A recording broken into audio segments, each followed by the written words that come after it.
گناہ بڑھ جاتے ہیں تو اس کا دل سخت ہو جاتا ہے۔ دل کی سختی کی علامت یہ ہے کہ پھر آنکھوں سے آنسو آنا بند ہو جاتے ہیں، خشک ہو جاتے ہیں آنسو۔ تو فرمایا اس وجہ سے ہم نے ان کے دلوں کو سخت کر دیا۔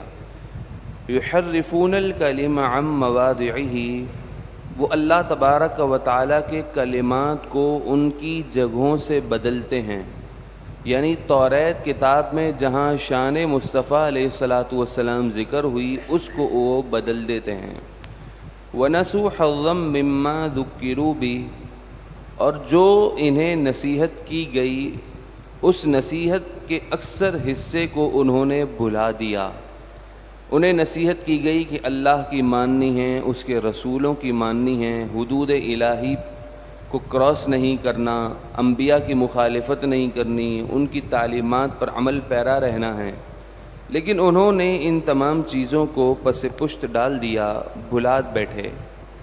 وَلَا تَزَالُ تَطَّلِعُ عَلَىٰ خَائِنَةٍ مِّنْهُمْ إِلَّا قَلِيلًا مِّنْهُمْ، فرمایا اے سننے والے تم ہمیشہ ان میں سے بہت سے تھوڑوں کے علاوہ اکثر لوگوں کی کسی نہ کسی خیانت پر مطلع ہوتے ہی رہو گے کہ یہ ایسے دغاباز ہیں، جھوٹے ہیں کہ ان کی خیانت، ان کی دغابازی، ان کا عہد کو توڑنا،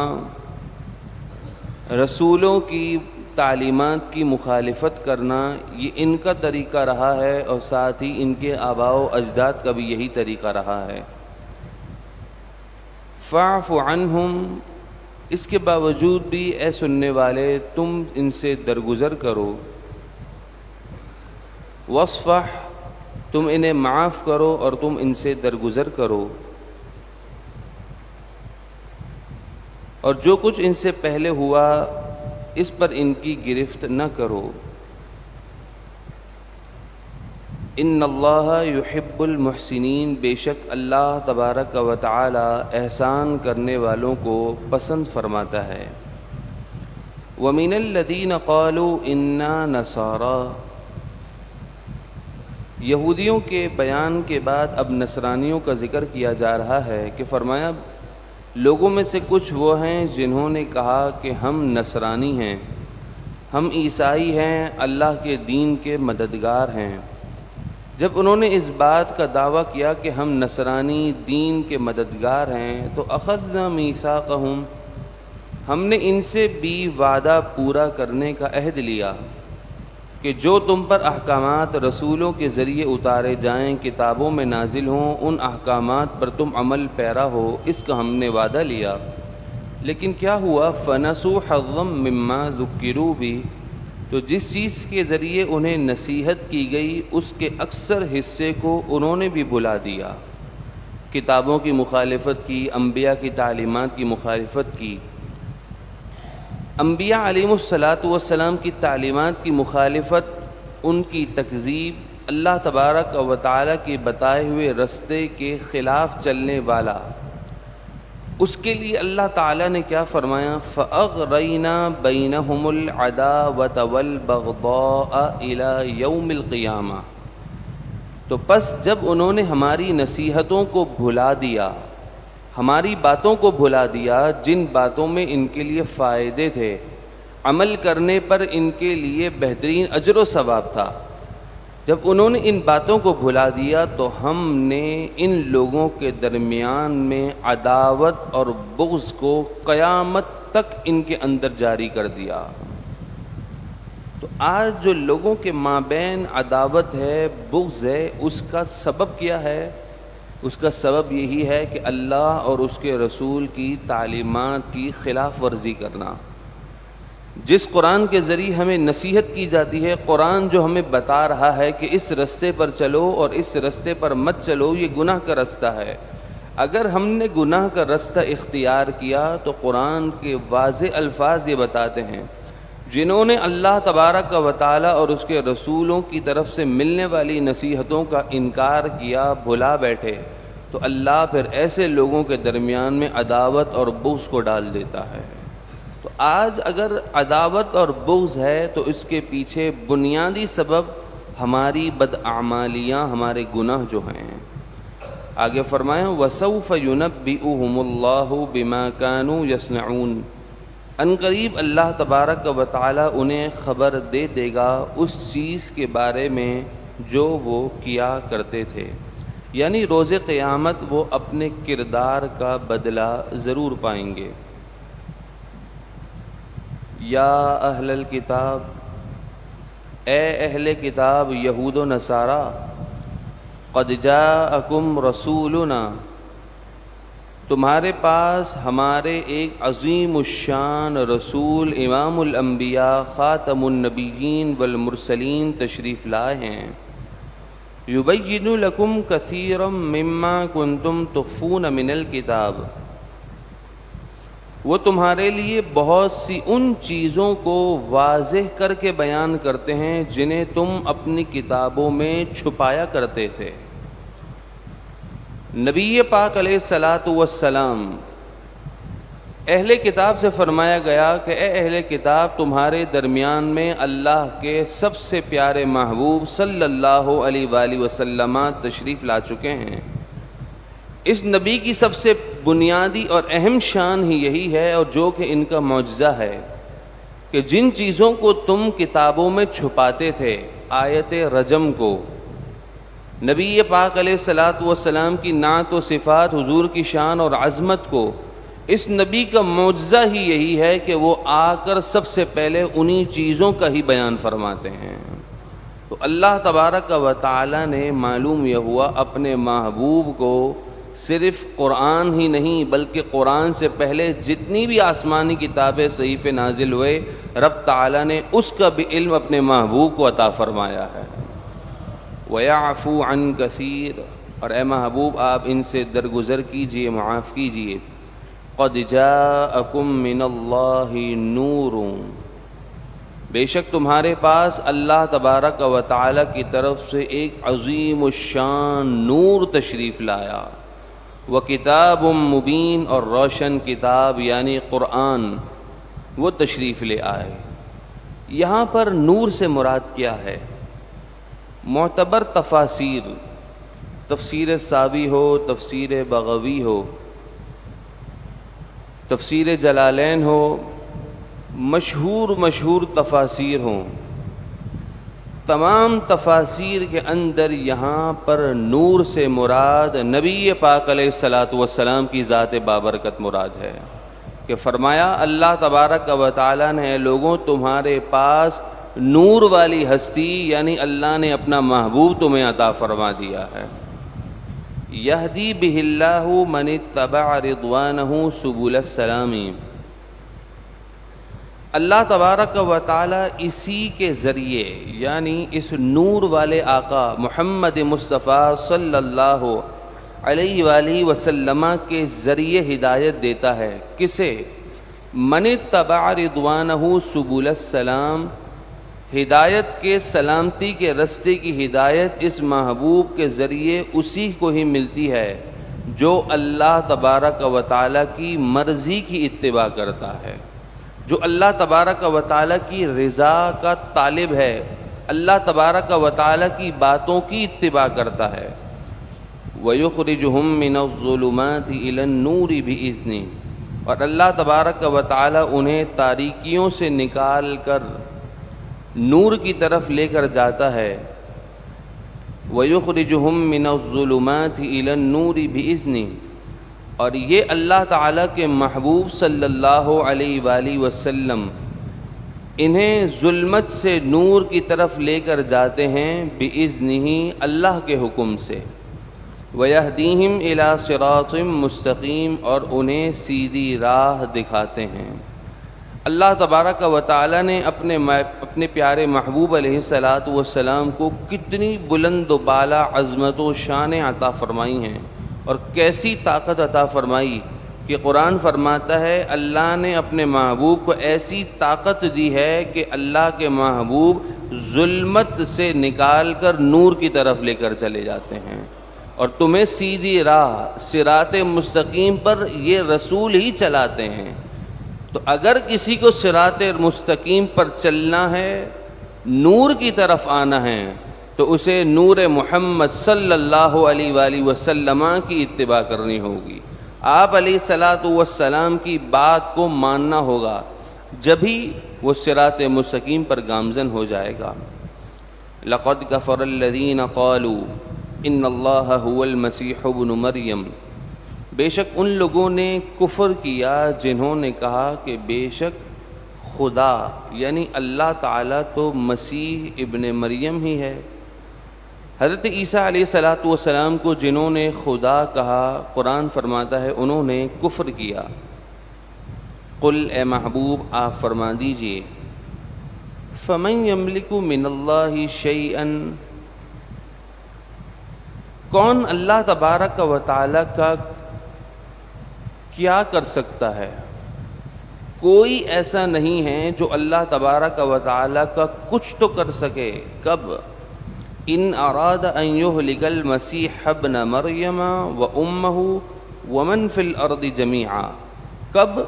جب اگر اللہ تبارک و تعالی نے یہ ارادہ فرما لیا ہو کہ وہ مسیح ابن مریم یعنی حضرت عیسیٰ علیہ الصلاۃ والسلام و امہ ان کی والدہ ومن فی الارض جمیعا اور جتنے بھی لوگ زمین میں ہیں سب لوگوں کو ہلاک کرنے کا اللہ ارادہ کر چکا ہو، تو کوئی ایسا ہے جو اللہ تبارک و تعالی کے اس حکم کے آگے آ کر آڑ بن سکے؟ کوئی اللہ تعالیٰ کا کچھ کر سکتا ہے؟ فرمایا نہیں۔ تو جس کو تم خدا بنا رہے ہو وہ تو خود اللہ تبارک و تعالیٰ کا بندہ ہے، حضرت عیسیٰ علیہ الصلاۃ والسلام۔ تو اگر اللہ تعالیٰ اللہ تبارک و تعالیٰ انہیں بھی ہلاک کرنے کا ارادہ کرے تو کیا تم میں سے کوئی اس اللہ کے اس فعل کے آگے رکاوٹ بن سکتا ہے؟ نہیں۔ وَلِلَّهِ مُلْكُ السَّمَاوَاتِ وَالْأَرْضِ وَمَا بَيْنَهُمَا، اللہ ہی کے لیے زمین اور آسمان اور جو اس کے مابین ہیں اسی کے لیے بادشاہت ہے۔ يَخْلُقُ مَا يَشَاءُ، وہ جسے چاہتا ہے پیدا فرماتا ہے۔ واللہ علی کل شیء قدیر، اور اللہ تعالی ہر چیز پر قادر ہے۔ وقالت الیہود والنصارى نحن ابناء اللہ، ایک مرتبہ پھر بآواز بلند درود پاک پڑھی، اللہم صلی علی سیدنا۔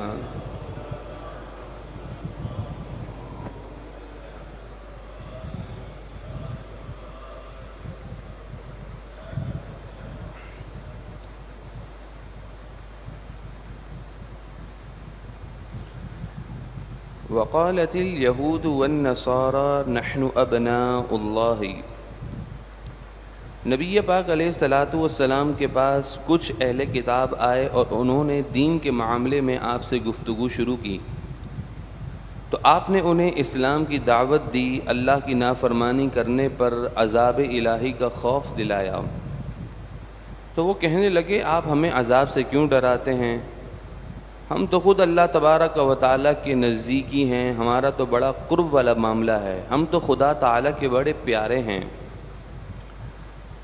تو اس آیت کریمہ میں ان کی اس غلط بات کا ذکر کیا گیا اور انہیں ایک عقلی دلیل سے سمجھایا گیا کہ تم کس طرح سے پیارے ہو۔ وقالت الیہود والنصارى نحن ابناء اللہ، یہودی اور نصرانی کہنے لگے کہ ہم تو اللہ کے بیٹے ہیں، وَأَحِبَّاؤُ، اور اس کے محبوب ترین بندے ہیں، اس کے پسندیدہ ہیں، اس کے پیارے ہیں۔ قل اے محبوب آپ ان سے فرما دیجئے، اچھا اگر واقعی ایسی ہی بات ہے کہ تم اللہ کے پیارے ہو، اس کے بیٹے ہو، تو فَلِمَ يُعَذِّبُكُمْ بِذُنُوبِكُمْ، تو پھر اللہ تبارک و تعالیٰ تمہیں تمہارے گناہوں کی وجہ سے عذاب کیوں دے گا؟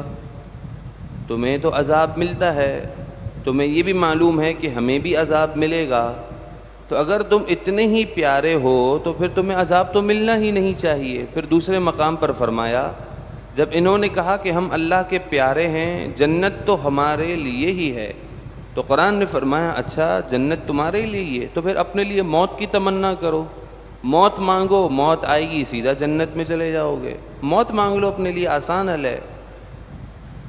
بل انتم بشر ممن خلق، قرآن نے فرمایا بلکہ تم اللہ تعالیٰ کی مخلوق میں سے عام آدمی ہو، تم کوئی اللہ کے پیارے، اس کے محبوب اور اس کے مقبول نہیں ہو۔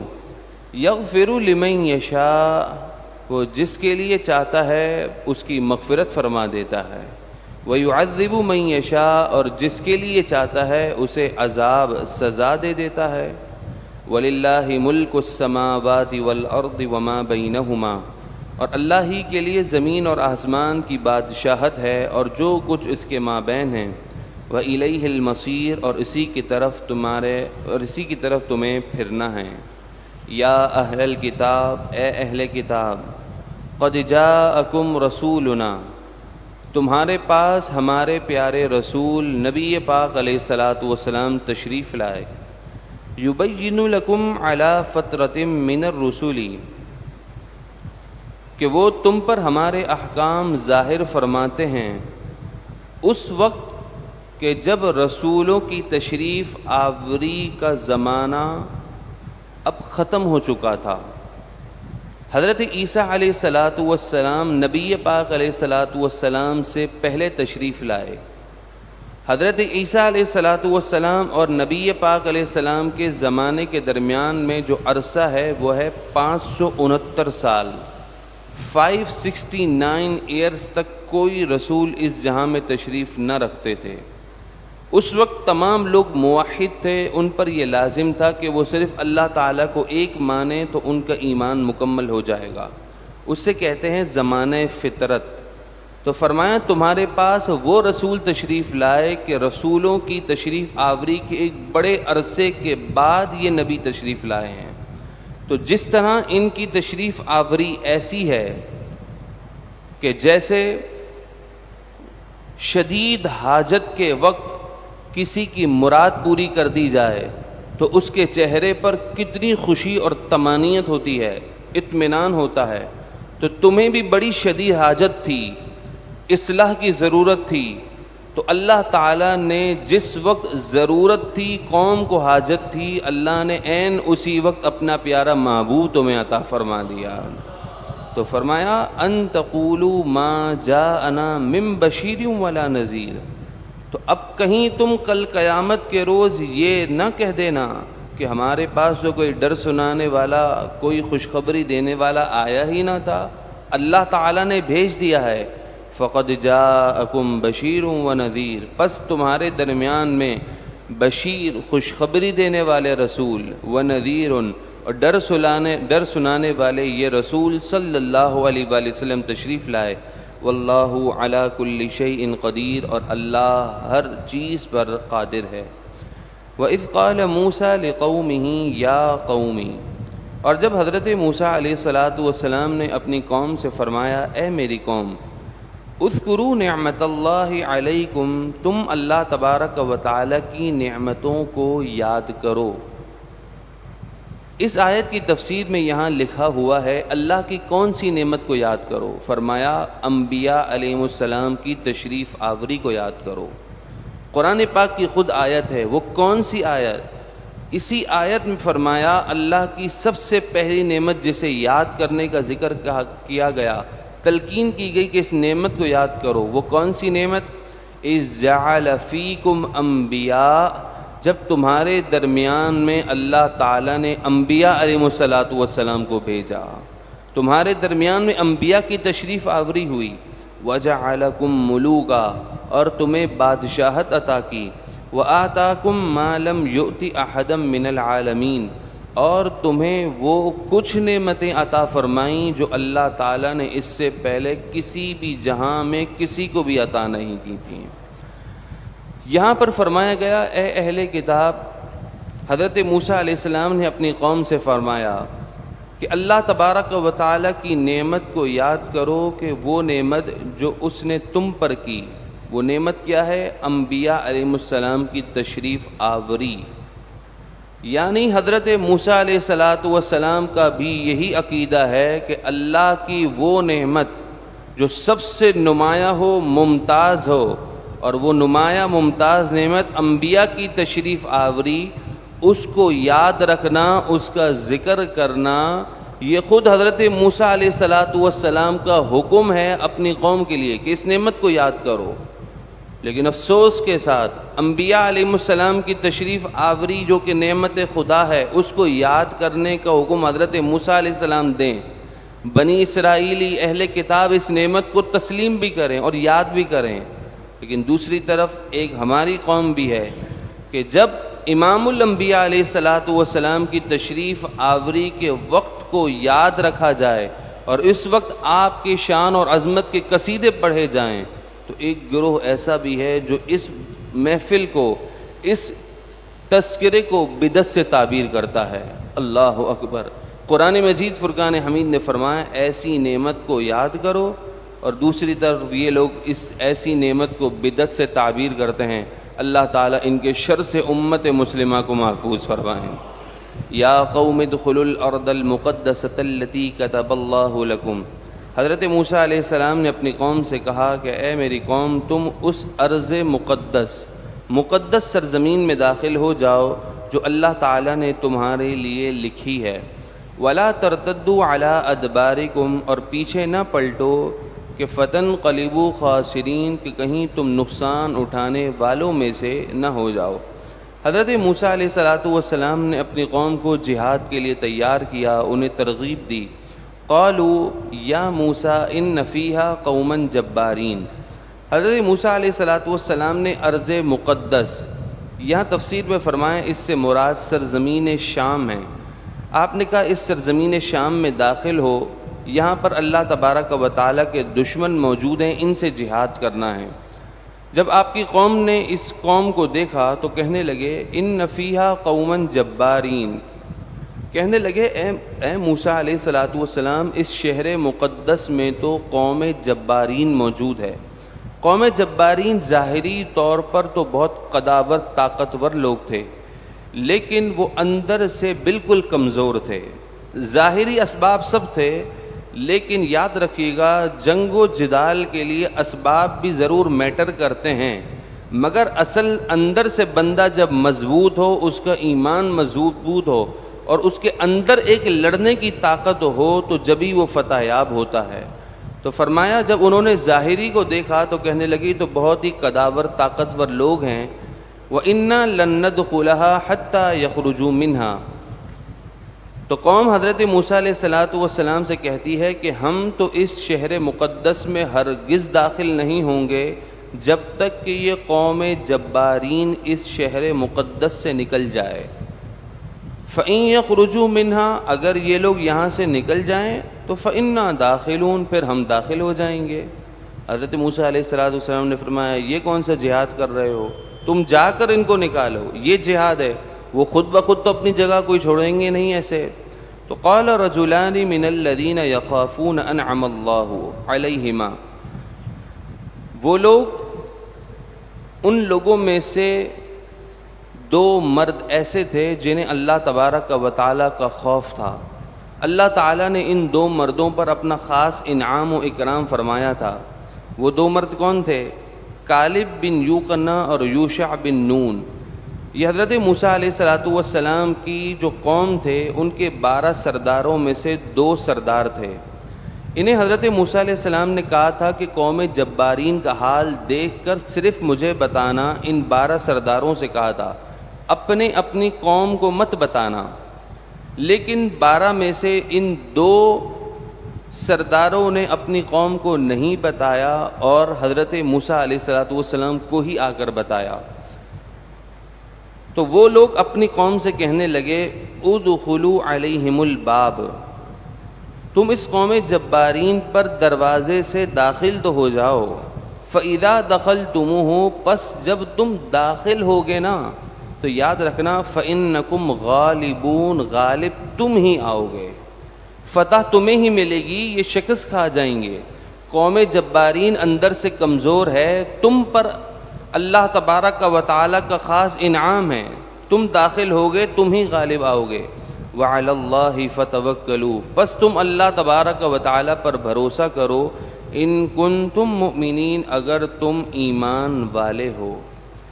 یہ اللہ تبارک و تعالیٰ کی اس آیت کریمہ میں خاص امت مسلمہ کو تعلیم ہے کہ دشمنان اسلام کے روب اور دبدبے سے مرعوب مت ہو، تم اللہ پر ایمان یقین کر کے توکل کر کے باہر تو نکلو، تم باہر نکلو گے رب کرم فرمائے گا، غالب تم ہی آؤ گے۔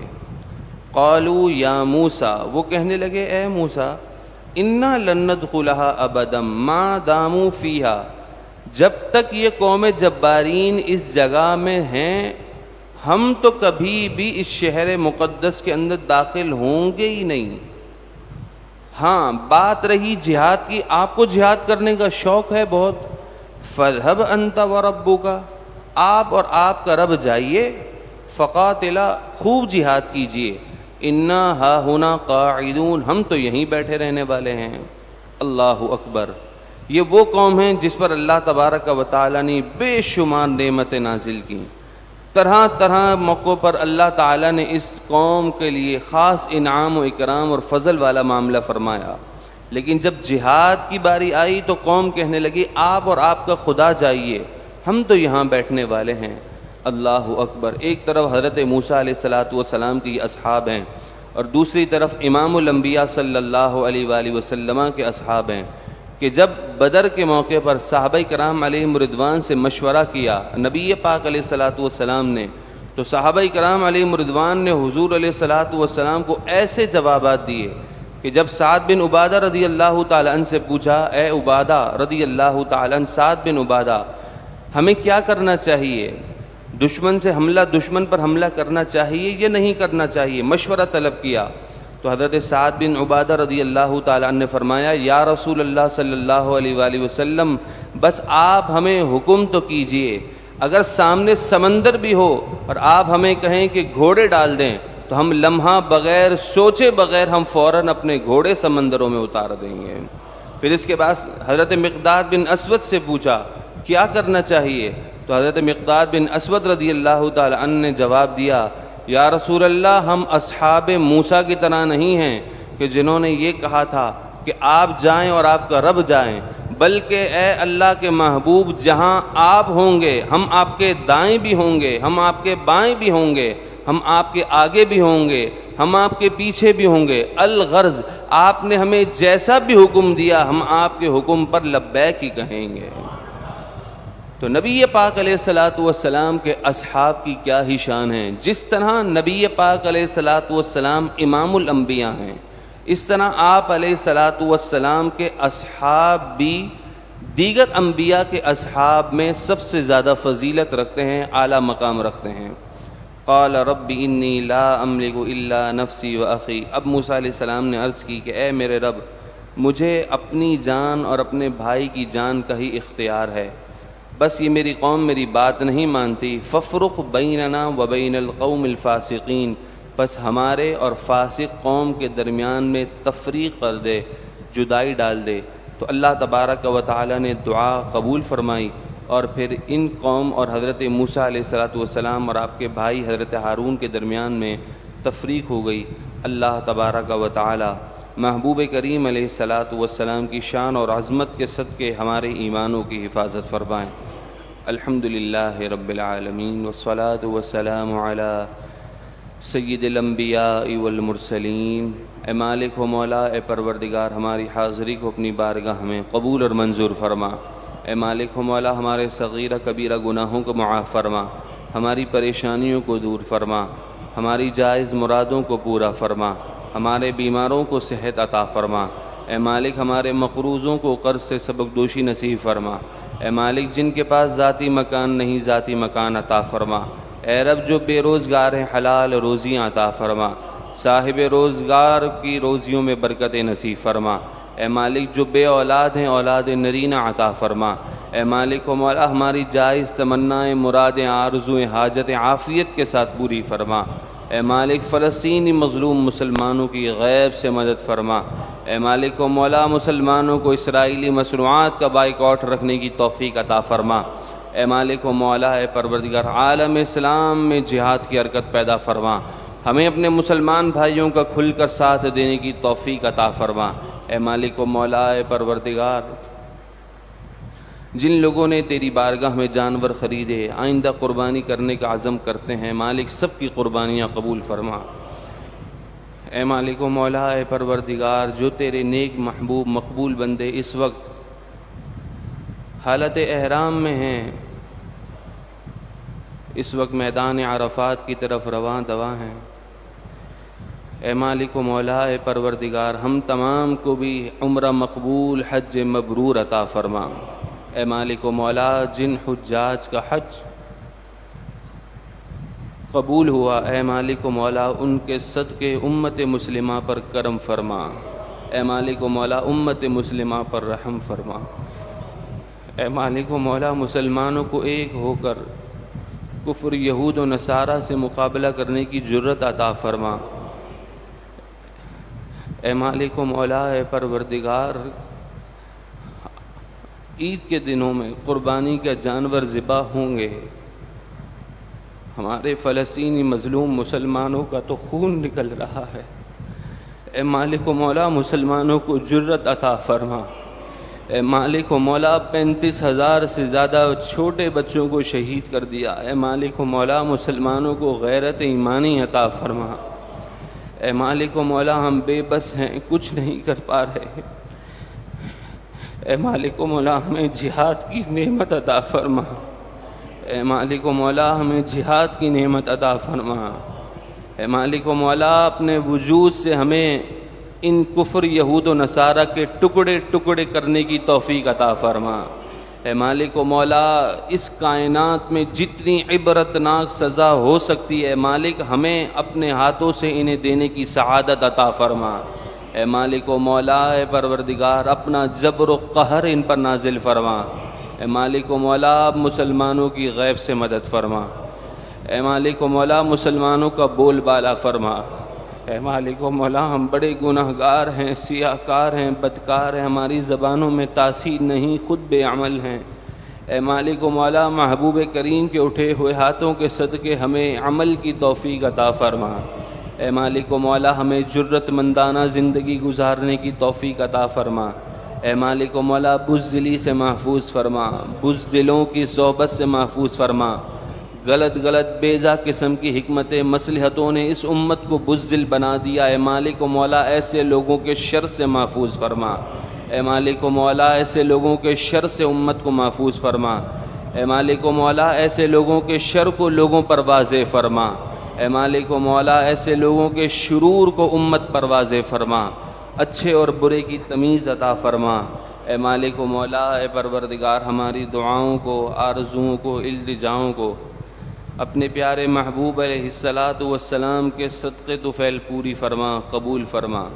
آمین آمین ثم آمین، بجاہ النبی الامین صلی اللہ علیہ وآلہ وسلم، برحمتک یا ارحم الراحمین۔